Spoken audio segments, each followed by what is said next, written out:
I had two more quotes marked, but I'm just going to read the one. I don't have the heart right now to do the other. Okay, so this will be the last one. The religious searched everywhere for their faith. They did not find it again, or else they found it so reduced in force that they couldn't make use of it. It is a terrifying thing to have called yourself Christian for 40 years and then discover that you are not a real one, that your God no longer solves your problems. The people who had been generally respected ran after their lost respect, but there wasn't anything left of it. And the intellectuals, the cultivated men, the great brains, had great sorrows.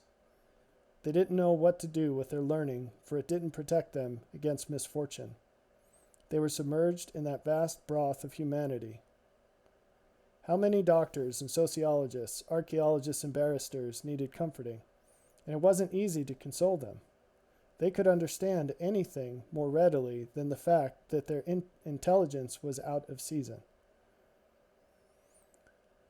This is a meaty quote.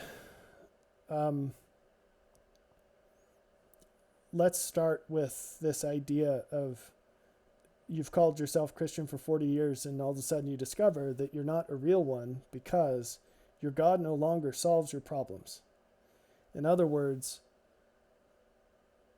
the flavor, extent, depth, length, breadth, whatever, of your Christianity was sufficient to convince you that you had something of value and something sufficient in normal life. But the second you set foot in a concentration camp, all of a sudden, your religion no longer provides sufficient answers for the much increased problems that face you. This, I think there's value in the rest of the quote, but the overarching theme in this one is that we find solutions based on our understanding of the problem. But reality is hierarchical. There's always something greater. This is true with people, it's true with ideas, it's true with everything. With value, with beauty, with good, with love, there's always something greater. So, when you optimize your life according to your current understanding, you're guaranteeing that your current system will be insufficient compared to what actually is and what actually will be. Because what you see isn't what is, and it certainly isn't what will be. So, how can you gain access to what you don't already know in order to devise or expand or whatever an ideology, a set of beliefs that can withstand what is, not just that noisy estimate of what you believe is, right? Which is smaller and also less accurate than what actually is. You have to access someone who knows more about it than you. The chief someone in that hierarchy is Jesus Christ.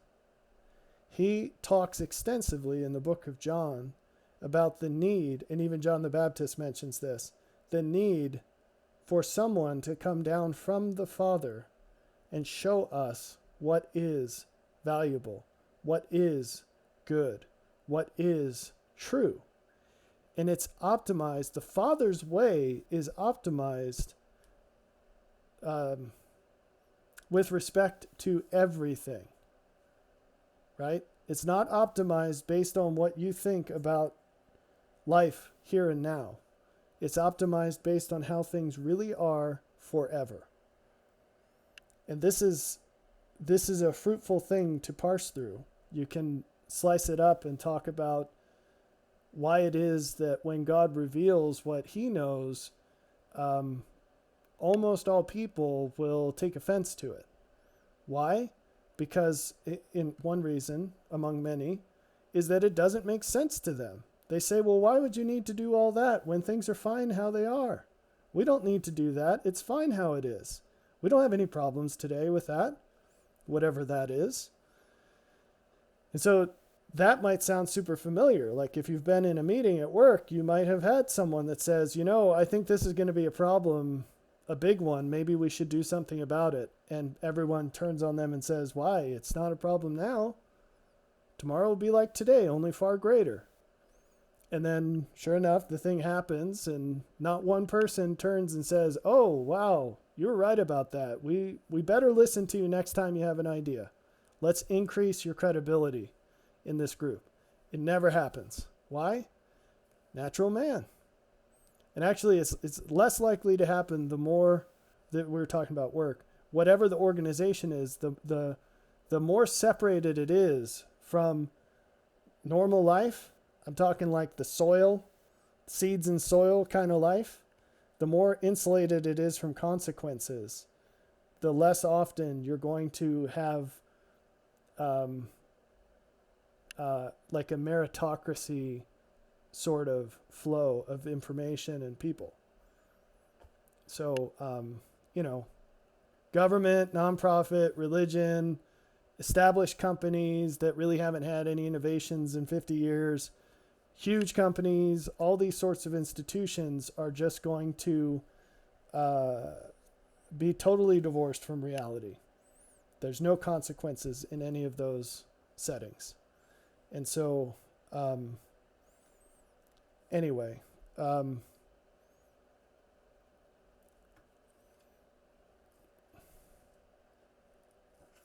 just want to make sure I'm not forgetting to say something I wanted to say because I'd like to be done with these videos. That's the wrong one. Sorry.